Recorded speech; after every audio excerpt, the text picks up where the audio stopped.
Hi, Mike. Hi, bud, how are you? Yeah, good mate. You? Yeah, not so bad, pal, not so bad. Ah, spot on. We've spoken previous, Mike, and I thought obviously just wanted to get a few facts and details really about what you've gone through and everything else. So, if it's all right with Yeah, yourself, I just want to ask yourself just about 5 or 6 questions, and if you just give us the answers the best way you can and as structured as you can, and yeah, but we'll go from there if you're happy with that. yeah, no problem. Okay, mate. So can you describe what led up to your conviction? Well, yeah, basically, I was owner of a company which owned a few HGV vehicles in that sort of line of industry, and a driver driving one of them had a fatal collision on the M62 motorway just over the Hughes Bridge there. Yeah, and I believe that driver was actually convicted himself of the accident itself. Is that correct? Yes, he pled guilty at the earliest opportunity for his actions. Obviously, he was subsequently was handed a 6-year sentence for the causing of death by dangerous driving. Asim, can you tell us what about your sentence? What you actually received and what the process was of that? Yeah, well, basically, I was handed a 15-year sentence for gross negligence manslaughter. Yeah, well that seems a pretty heavy sentence.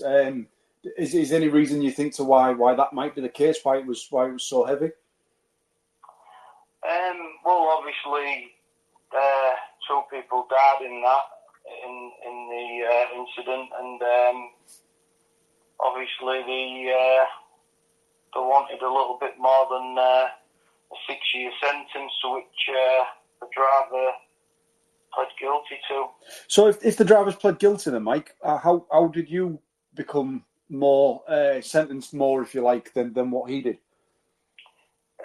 Well, I think a lot of the contribution of it was the police. Obviously, we've got black and white proof on forensic reports and how they've hidden statements from which the driver provided to the insurance company. None of that was provided in court. Obviously, the forensic report was done post-trial, so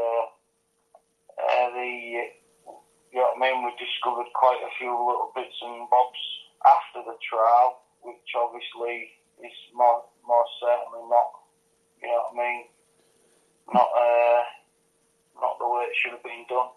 Yeah, can you tell us what you want people to understand about your case in particular?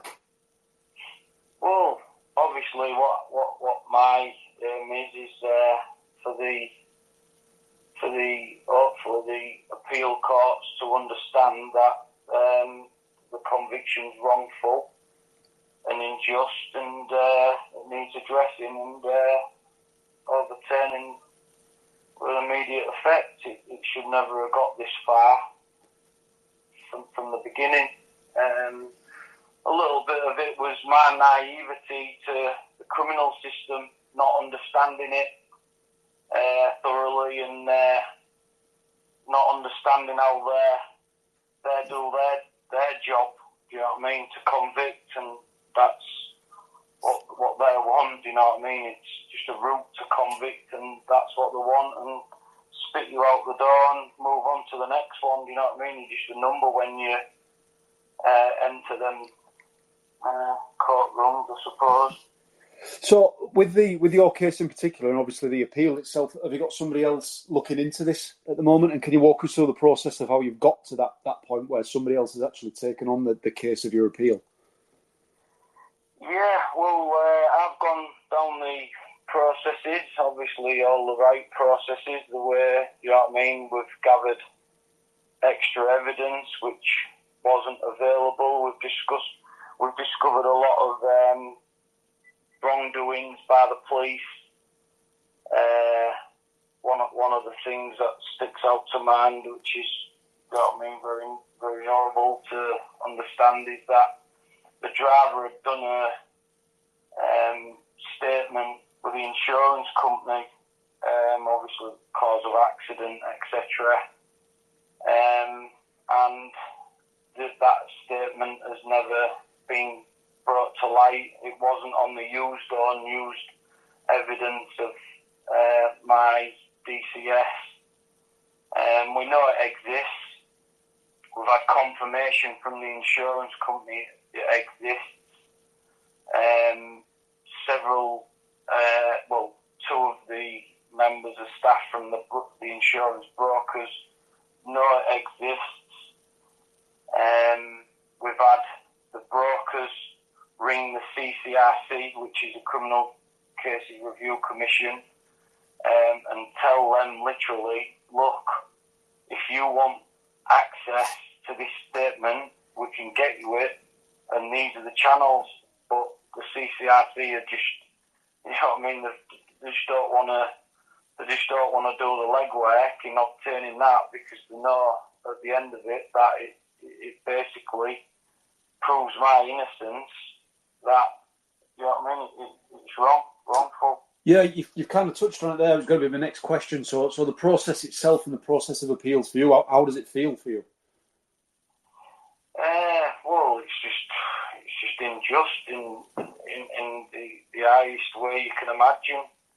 It's disgusting how, do you know what I mean, they treat people, and, you know what I mean, it's not always me as being a victim. It's obviously it's the people that are suffering. You know what I mean, far beyond me. You know what I mean, children, family, close family members, and stuff like that. Yeah, I mean, obviously, we've got to keep in mind, obviously, 2 people lost lives in the accident itself. But to me, if somebody has admitted guilt of death by dangerous driving, that, you know, with the stuff what goes on top of that would be would obviously be taken into consideration. But to me, if somebody's driving a taxi, for example, and they kill somebody, just recently we've seen in the news of a driver distracted, killed some people in an accident, and has received a lengthy sentence for that. And this feels very much of a similar case, but it seems like they've kind of gone after yourself. So how does that? How would you say that makes you feel? Well, it's just, like I say, it was just a route to convict. Obviously, the DVSA had their input in the case, which, you know what I mean, a lot of it was lies and just manipulated, you know what I mean, hearsay. You know what I mean, it was just forced one way, and they wanted a conviction out of it, and that's what they got. I see, yeah. And if you could change one thing about how the case itself was handled, you've spoken about how they needed to get you in and out and everything else. What would the thing be? What would you change? Well, firstly, I would have definitely stood up and given evidence. You know what I mean? Obviously, knowing what we know, what the driver did and his actions by, you know what I mean, knocking the handbrake on mistakenly, and obviously the video, the actual dash cam footage from the vehicle, where you can clearly hear the audible sound of the handbrake being applied. I would have stood up and I would have said, look, this is the handbrake that's been applied, and then hopefully the jury would have had a different outcome on the whole matter. But the defence obviously persuaded me over a lengthy time not to challenge that and not to give evidence. Like I say, it's just a mistake I made because of my naivety with the not knowing how the criminal system works fully. But obviously, when you're the other side of the wall, you you find a lot of things out and you understand what they're like and what they do to people, you know what I mean? It's just, like I said, just wrongfully unjust. Yeah, for myself and maybe people who will listen to this, they might not be aware, obviously, of what you were talking about with regards to the handbrake and that. Can you just talk us through or walk us through it a little bit more, please? Yeah, basically, obviously, the driver set off for a journey that morning. The driver had filled his driver defect form in, no defects found, and signed that with his own signature, and loaded up out of a factory in East Yorkshire, and once they finally got on the way, there was on the motorway, speeding. It been discovered that he was on his mobile phone. He'd then come across an ex-employee, then driving for another company, decided to overtake in the third lane. Obviously, other road users described the manner of driving from the two vehicles, very dangerous. And once the ex-employee that was in another HGV in the third lane, which as you know is illegal, got going, and for some reason the driver had leant up on the dash to do something or whatever he was doing, come back down and knocked his arm onto the handbrake lever, and in turn put the brakes on and stood the unit on end into a jackknife position. Thought he could maybe correct it and bring it back to some sort of, you know what I mean, driving standard where he could control it, bring it back to into his control, but unfortunately he never achieved that. He took the handbrake off, the steering wheel was obviously in a disorientated position, facing the other side of the road, and consequently head-on the vehicle in the third lane on the other side of the carriageway. That's it, and that's when the crash happened, I take it. Yeah, that was the crash happened, and like I say, unfortunately, you know what I mean, no one wishes it on anyone in life. Two young blokes lost their life, like. Yeah, it's a big tragedy, but can you just, when you described, you said your defence had told you to sort of not pursue it in that manner. Can you talk us through a little bit more about that? Because it seems strange that your own defence would tell you not to do something that would defend you adequately. Well, the defence was, you know what I mean, obviously I viewed the dash cam footage, and when I started feeling that things was not going the way you would accept, you know what I mean, would go. When I went to view the footage of the dash cams of the company vehicles and what have you, the solicitor said you're not allowed any phones or anything like that. So I said, oh, all right. So I said, where is your phone? So I said, oh, it's in the car. So obviously being COVID, he put me in a room, and I couldn't help to think things going round over and over in my head. Why would he want to search me to make sure I ain't got a recording device on me? So I took it upon myself to take clips of the dash cam footages of the vehicles, obviously the main one being where you can distinctly the handbrake being applied from within the cab, and obviously you can hear the screeching of the tyres when the handbrake's been applied. So I've then got all that on the phone and come out of there, and obviously I just couldn't believe it when it you know what I mean? It ended up being a trial that the defence wasn't using that evidence to, you know what I mean, to portray the picture over to the jury in the court and address it of what's caused the accident. I see. And you said at that the driver himself changed his story. Can you tell us what the story was, what he was using originally to actually change it? Well, he pled guilty at the first opportunity because he couldn't deny that it was his actions. But he had he did a statement with the police, and he also did a statement with the insurance company. And the insurance company statement was the statement where he'd admitted to what he'd done.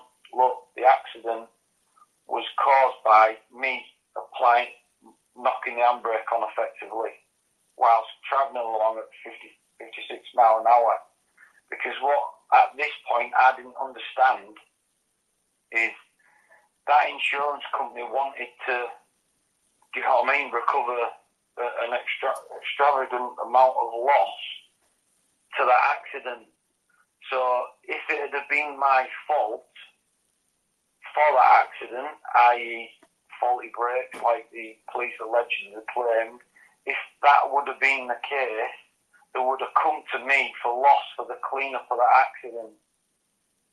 But because the driver had told the truth to the insurance company that, look, this is how I've caused the accident, it's my fault, they didn't pursue me. Because if otherwise, if it was my fault, they would have pursued me for, you know what I mean, the money that they're claiming up. But obviously, that wasn't the case. You know what I mean? We found out the police had never even tested the brakes. The brake valve had never been sent off to the manufacturer for testing, which we've had all that confirmed back. And we found out that the brake valve was a video recording, 20-odd minute long video recording had been done in a police forensic lab somewhere in West Yorkshire, I believe, Wakefield, so I've been told, where basically they just marked their own homework, brutally stripped it down, no pneumatic testing whatsoever, and you know what I mean? That's it, faulty. Where's the evidence for that? And all this has come to light, obviously, after you've been sentenced and everything. So there was none of this done during the trial itself. I take it. No. This forensic report, and it took me some time to obtain this 29-minute long video from the police because they put every barrier up in the way. Look, there's no such thing. It's not there. It's not on your DCS. I spent hours with a solicitor going through individual bits of evidence in the used and unused evidence. I know it should have been in the unused, like the statement from the insurance company. It should have been in the unused file because I know it wasn't used in court. So to find that the unused evidence was totally empty, and some of the excuses that was coming out when I tried to get the video recording. Oh, the officer's dad that was dealing with it. We don't know who's dealing with the case. And then when there was threatened with a legal ombudsman, we then released a 29-minute long video, which in turn went straight to the forensic engineers and the bloke. When I spoke to him, when I was in Old Jail at that time, when I spoke to him, he was absolutely shell-shocked at how I've ended up in jail. He just said, I just cannot believe if that was evidence at the court. He said, I can't believe, you know what I mean, how you're in jail. He said, there's no proof, there's no nothing that valve was ever faulty. I see. Yeah. So obviously this is all part of an appeal process, and to me it sounds like there's maybe an element of embarrassment there for him if it ever does come to light or anything like that. But But you've spoken, Mike, obviously about the effect it's having on your family. Obviously, people on the outside, people who depend on you. You own the business, so I'm assuming obviously it impacted those as well. But with you going through the appeal process now, what would justice look like for you now? I mean, if very at this moment you could decide your own fate as it is, what would you say justice looks like for you now? Well, it's like I say, it's justice. It's justice for me, my family, my kids, 2 young children. Obviously, you know what I mean. They're being put through something that they didn't ever expect in life to be put through. But we've just got to be strong, and I'll keep fighting. I'll keep going. I won't stop until the truth's said. That's fantastic, Mike. Obviously, I don't want to take it off too much because obviously there's a lot that you can't actually say. But so just to wrap it up, Mike, and obviously thanks for your time. But what advice would you give to somebody who's potentially facing a similar sort of setup to yourself within the trial system? Well, first of all, you need to look at a barrister that is willing to fight tooth and nail and not part of, you know what I mean, friends and what have you of the same police force that's trying to prosecute you. Sort of thing. Fantastic. Right, no problem. Thank you very much for your time, Mike. Yeah, thanks very much for your time, Mike. And thanks for putting your point across and everything else. And I'm sure people find it interesting. So hopefully no problem. Speak to you nice again. Talking. Yeah. Thank you very much. And take care of yourself. Hopefully it's good news soon. Thanks, Mike. Okay. Thank you now.